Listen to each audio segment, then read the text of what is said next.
Alors, comment la chaîne de blocs va transformer le notariat?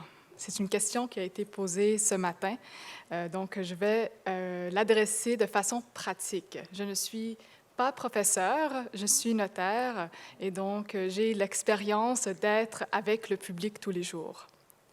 Je vais vous raconter l'histoire de mon client Thomas. Il y a quelques semaines, un jeune homme est venu me voir pour faire son testament. Thomas, il a 29 ans. Il est entrepreneur brillant, propriétaire d'un commerce en ligne.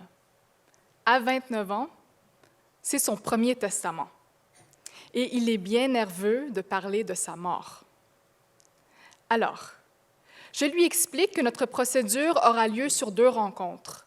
La première rencontre pour discuter de sa volonté et la deuxième pour réviser ensemble le document et signer. Je lui explique que le document que je vais préparer est un acte notarié, c'est-à-dire la plus haute forme juridique qui existe au Québec. Le document sera préparé sur du papier coton avec un numéro de minute qu'il va signer à la main et que je vais insérer dans ma voûte. Et par la suite, je vais lui donner une copie conforme, c'est-à-dire une photocopie avec un sceau sur la première page et la mention « copie conforme » sur la dernière et ma signature uniquement.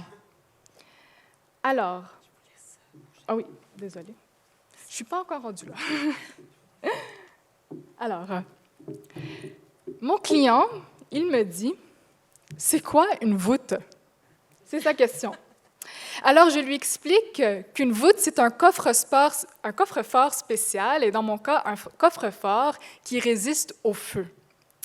Alors, il me dit, vous allez préparer un document sur un papier spécial, avec un numéro spécial que je vais signer à la main et que vous allez mettre dans un coffre-fort spécial.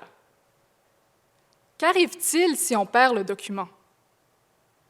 Est-ce que vous pouvez m'envoyer une version numérisée? Et si la voûte ne résiste pas au feu, est-ce qu'on peut réimprimer la version qui a été signée? Ma réponse, non. Malheureusement, l'acte notarié se fait sur format papier et la version électronique, elle n'est pas reconnue légalement. Alors, effectivement, mon client, il a absolument raison de douter de ma méthodologie et de la sécurité de ma méthodologie. J'ai pris quelques photos pour vous de mes outils au bureau.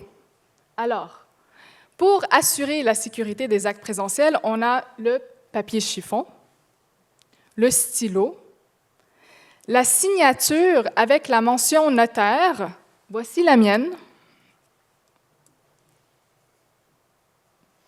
Ensuite, la minute, le sceau, le répertoire et finalement, la voûte ignifuge. Je me permets d'être critique. Le papier, il est fragile et destructible. L'encre disparaît avec le temps. Les signatures, ils sont falsifiables et la majorité du temps, ils sont illisibles. Il est très facile de faire une erreur dans le numéro de minute. Le sceau est reproductible. Le répertoire n'est qu'un livre d'inscription manuscrite. Et la voûte ignifuge, elle protège peut-être contre le feu. Mais est-ce qu'elle protège contre l'eau pour éteindre le feu? Alors, cela est un élément qui est, cela est un élément qui est très important car aujourd'hui, les citoyens québécois savent très bien qu'il existe des technologies qui sont supérieures aux technologies que nous employons en tant que notaires. Il y a une attente envers le peuple, envers nous professionnels, auxquels nous devons répondre. Surtout nous, notaires, qui sont habilités par le législateur de conférer l'authenticité à un acte qui a la plus haute sécurité juridique au Québec. Et c'est là où nous devons parler ou inviter la chaîne de blocs et discuter de ses puissances. Vous savez, le notaire et la chaîne de blocs ont des similarités fondamentales. Malgré qu'un est humain et l'autre une technologie, les deux ont pour mission de façonner un registre de données et de transactions qui est permanent, public, inaltérable, infalsifiable et accessible. Les deux s'entremettent impartialement entre divers étrangers avec une promesse de sécurité et d'exactitude, et les deux apaisent notre méfiance d'autrui. Donc, les puissances de la chaîne de blocs pour le notariat et l'effet que cela pourra avoir sont l'automatisation, la sécurité supérieure et l'accessibilité. Si nous parlons en premier temps d'automatisation, le quotidien du notaire, il est bien lourd en tâches répétitives et administratives. Donc, un effet primaire de l'automatisation, c'est de transformer la méthodologie notariale, la méthodologie pratique. En pratique privée, la majorité de notre journée est dédiée à l'exécution de tâches qui sont machinales et qui ont très peu de valeur juridique, mais qui sont obligatoires pour assurer la sécurité de nos actions et assurer la sécurité législative des documents que nous produisons. Pour illustrer, l'acte est signé. Je me déplace vers mon bureau, je dois faire l'inscription sur un logiciel.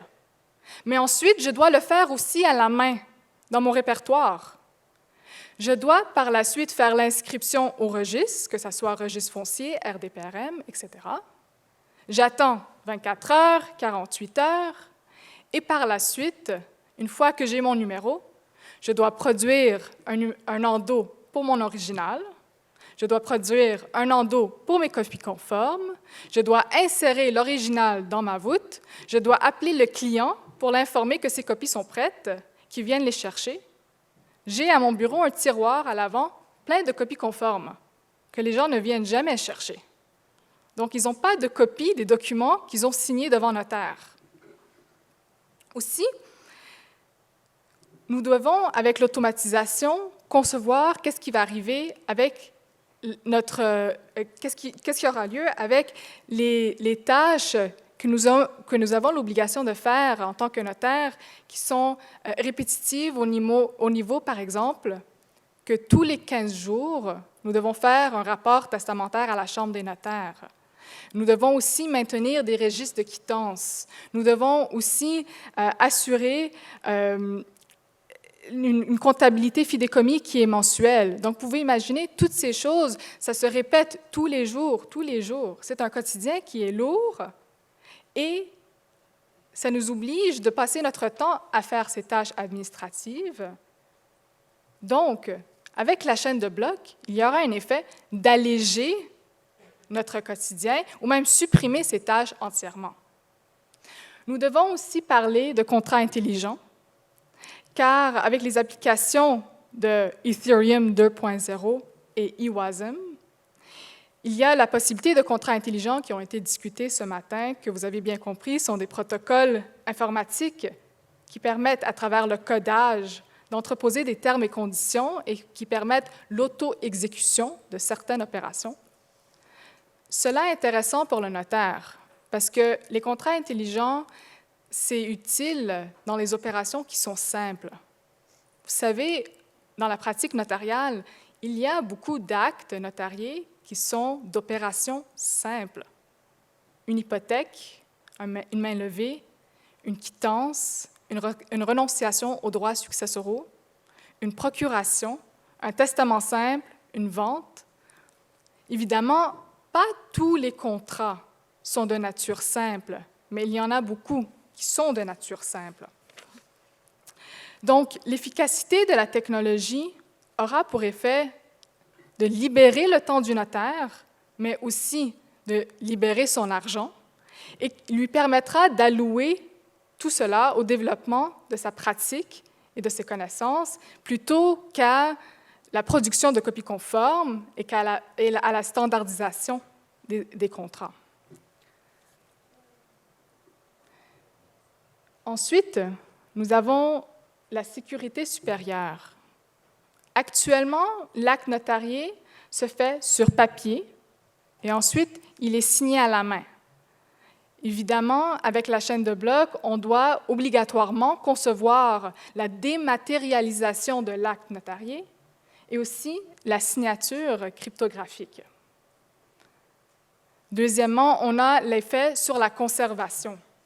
La conservation décentralisée permet une conservation qui se fait sur différents nœuds d'un réseau informatique et qui, à travers cela, permet une conservation qui est pérenne et infalsifiable avec des procédés d'horodatage et de proof of work. Donc, imaginez s'il y a une chaîne de blocs, qu'elle soit privée, partagée parmi divers notaires, cela va changer considérablement comment nous opérons dans la pratique.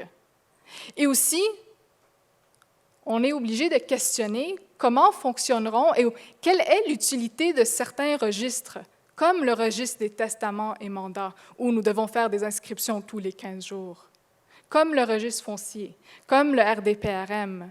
Oui, il y aura une évolution à ce niveau.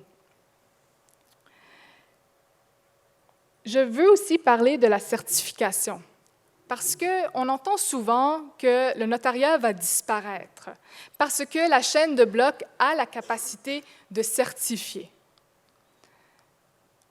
Nous, notaires au Québec, nous sommes de tradition civiliste. Nous ne sommes pas des notary public.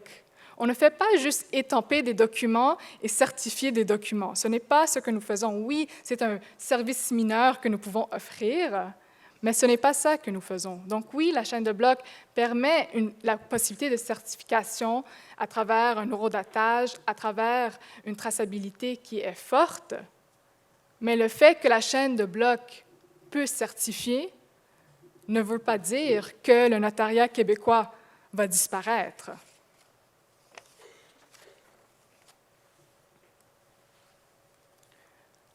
Un troisième élément est l'accessibilité. Quand nous parlons d'accessibilité, on doit concevoir la mobilité du notaire en soi. Actuellement, les notaires, ils sont isolés dans leur bureau avec leur voûte. Ils attendent les clients de venir pour faire des signatures en personne. Il n'y a pas d'autre option. Oui, on peut se déplacer vers le client, mais on doit être en présence du client dans tous les cas. Également, il y a aussi la mobilité de l'acte en soi, parce que quand nous pouvons concevoir l'acte notarié sur la chaîne de blocs, on peut aussi concevoir la possibilité d'un acte qui est transfrontalier, qui est au-delà des lignes de souveraineté. On pourrait peut-être, c'est une hypothèse, voir une collaboration avec les notariats à l'international, qu'on pourrait reconnaître un document notarié qui a été préparé par un autre notaire civiliste dans un autre pays. Donc, c'est quelque chose qui est très important au niveau de l'accessibilité. Il y a aussi la collaboration, comme j'ai mentionné, internationale, mais il faut aussi mentionner la collaboration locale. Actuellement, le document, quand il est chez nous au bureau, il n'y a aucune traçabilité à l'extérieur du bureau. Il n'y a aucune façon de collaborer avec des intervenants qui sont autres autorités, autres professionnels. Avec la chaîne de blocs, on pourrait aussi concevoir cette collaboration. Je vous donne un exemple. Quand on prépare une procuration, on prépare des procurations toutes les semaines, presque tous les jours. Les procurations, ils sont signées devant le notaire, soit sous forme notariée, soit sous forme sous seing privé. Sous seing privé, c'est quitte, on ne voit jamais le document. Sous forme notariée, on a le document, on le met dans la voûte. Si le mandant veut renoncer à la procuration, il doit appeler le notaire et le notaire va faire une inscription à la main sur le document qui va dire que la procuration a été renoncée. Mais vous savez, en 7 ans de pratique, je n'ai jamais reçu un appel d'une banque pour me demander si la procuration était toujours valide pour accéder au compte bancaire. Donc, imaginez l'utilité.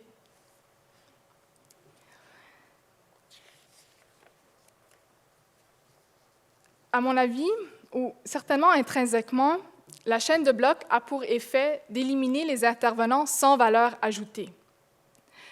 Moi, je suis d'avis que la chaîne de blocs aura pour effet d'épurer le notaire, et c'est-à-dire, elle va pour effet de lui retirer les opérations qui sont mécaniques et administratives et lui restituer sa raison d'être, et va l'inviter à développer sa mission originale d'un juriste impartial.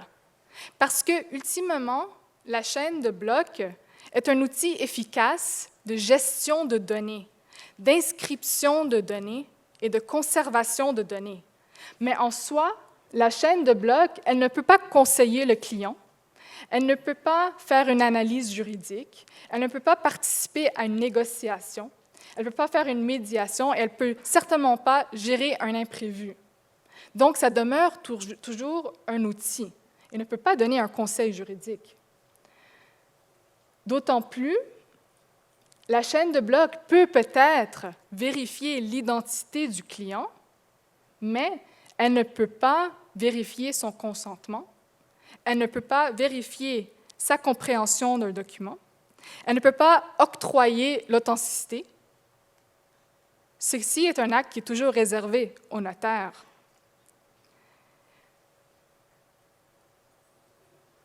Et finalement, la chaîne de blocs, comme j'ai dit, est un outil d'inscription, de gestion de données, mais ce n'est pas un outil qui est capable de vérifier la qualité des données. Et c'est là où l'information est importante, parce qu'on l'a entendu dire toute la journée, comment est-ce qu'on vérifie la qualité des données avant que ceux-ci sont inscrits sur la chaîne? L'intervention du notaire, elle est bénéfique et indispensable, parce qu'à travers la déontologie, le notaire a une obligation de prudence et de diligence. Il est un agent impartial qui surveille l'inscription des transactions et intercepte la fraude et les actes abusifs. Imaginez par exemple la captation, une situation de préparation de testament. Donc, n'est-ce pas la définition du notaire d'être cet agent qui peut vérifier la qualité de ces données? Un juriste impartial habilité par l'État d'authentifier un acte privé et d'assurer la véracité. C'est la mission du notaire par définition. Mais pourquoi est-ce que nous outillons les notaires avec des technologies qui sont aussi anciennes que la profession? Alors, pour conclure, est-ce que le notariat doit craindre la chaîne de blocs? Et est-ce qu'il s'agit de la fin du notariat? Actuellement, le rôle du notaire est toujours protégé par la loi. Cependant, nous ne sommes pas protégés par la demande du peuple qui reconnaît clairement que notre méthodologie est limitée et statique. Le notaire doit faire face aux défis. Il doit à la fois démontrer sa valeur ajoutée et devenir un acteur dans le progrès numérique. Sans quoi, nous risquons de devenir inutiles, car la chaîne de blocs offre une solution efficace et dynamique qui déjoue la sécurité qui est offerte par le papier, coton et par la voûte ignifuge. Et ceci est quelque chose qui est reconnu par les notaires à travers le monde. Et donc, Maître Bouchard, si vous avez me joindre, quelques mots à ce sujet. 2 mots, ma délicatesse. Le premier, pour remercier Maître Chalati, j'avais pris connaissance de son mémoire de maîtrise où déjà elle remettait en question donc des vérités, entre guillemets, relative à la profession notariale. Donc, je lui ai demandé de m'accompagner dans cet exercice. Moi, lorsque j'ai été amenée à m'intéresser à la chaîne de blocs, je faisais une présentation parce que je suis notaire moi aussi de formation. Donc, on m'interpellait en me disant « Toi, notaire, tu vas disparaître ». Et évidemment, c'est extrêmement important de dissiper la confusion, comme ma collègue l'a mentionné, entre le public notary et le notaire de tradition civiliste. Donc, 2 mots sur ce qui existe à l'étranger, parce qu'il y a beaucoup d'initiatives à l'international à ce niveau-là, et on peut, à tout le moins, évidemment, s'en inspirer. Donc, moi aussi, je suis d'avis que le notariat ne doit pas craindre la chaîne de blocs. Au contraire, il doit s'en servir pour innover. Donc, j'ai mis quelques initiatives depuis 2005. Les notariats européens sont extrêmement intéressants à ce niveau. Quai des notaires, par exemple, qui est une initiative du notariat français, où les fonctionnalités de cette chaîne de blocs proposent, par exemple, la génération automatique d'avant-contrat, la visio-signature certifiée pour un acte sous seing privé ou une procuration, un coffre-fort numérique, etc. Donc, vous avez aussi en Italie, NotChain. Donc, on propose aussi un observatoire numérique, une blockchain privée. Donc, vous pourrez aller consulter. Il y a beaucoup d'informations en ligne là-dessus. Le Luxembourg. Donc, l'Allemagne. J'arrive en novembre dernier de Jakarta. Et le président de l'Indonésie qui a ouvert le Congrès international des notariats latins a mentionné d'entrée de jeu aux notaires, et vraiment, si vous ne changez pas, vous allez disparaître. Donc voilà, je vous remercie.